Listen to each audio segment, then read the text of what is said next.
இன்றே டவுன்லோட் செய்து உங்கள் ஃபேவரட் ஷோக்களை என்ஜாய் பண்ணுங்க. கணாதிபதியே நமஹ. நிறுத்துங்க.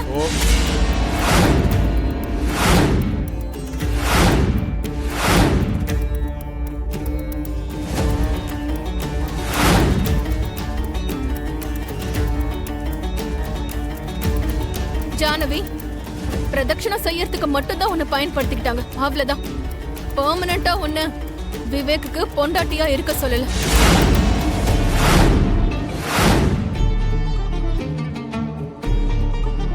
ஏதோ நீ அவனை கல்யாணம் பண்ணிக்க போற மாதிரி விவேக் பக்கத்துல நின்னு நீ ஆர்த்தி எடுத்துக்கிற. உன் தகுதியையும் தராதரத்தையும் நீயே புரிஞ்சு நடந்துக்கிட்டேன்னா ரொம்ப நல்லா இருக்கும்.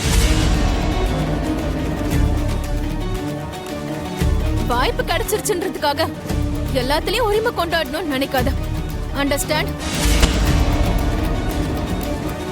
குஷி, நீ போய் விவேக் பக்கத்துல நில்லு.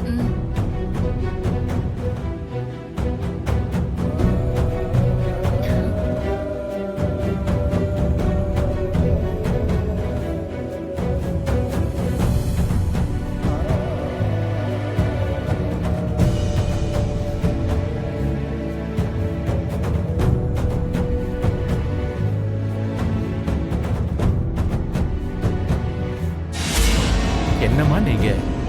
உங்களுக்காக அந்த பொண்ணு எவ்வளவு பெரிய உதவி பண்ணிருக்கா. அவ மேல உங்களுக்கு கொஞ்சம் கூட இரக்கமே இல்லையா? புரோகிதரே, உங்ககிட்ட ஒரு விஷயம் சொல்லணும். வெயில் அடிக்கும் போது கால் சுடாம இருக்க செருப்பு பாதுகாக்குது. அதுக்காக கால்ல இருக்க செருப்ப நம்ம தலைமையில வச்சுக்க முடியாது இல்லையா?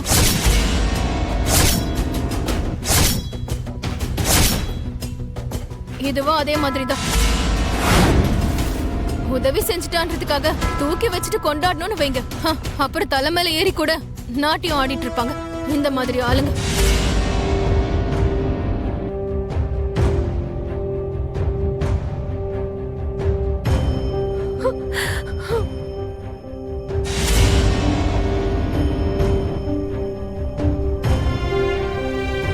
மனிஷா, அவ உதவி செஞ்சதுக்கு நீங்க நன்றி சொல்லனா கூட பரவாயில்ல.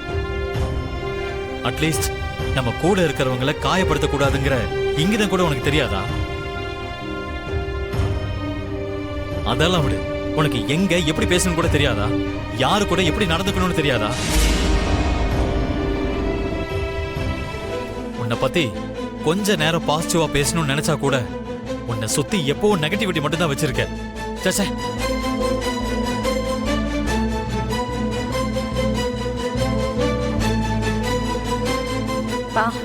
கொஞ்ச நேரத்துக்கு முன்னாடி மனிஷா சொன்ன மாதிரி பேச வந்த விஷயத்தையே விட்டுட்டு சம்பந்தம் இல்லாத விஷயத்து மேல கவனம் செலுத்திட்டு இருக்கீங்க. புரோகிதரன், இப்ப என்ன செய்யணும் சொல்லுங்க. அபிஷேகம் பண்ணணும்மா. சரி, அதுக்கான வேலையை ஆரம்பிச்சிருங்க. நான் போய் டிக்கெட் வாங்கிட்டு வரேன். சரிங்கம்மா. போலாம் மனிஷா.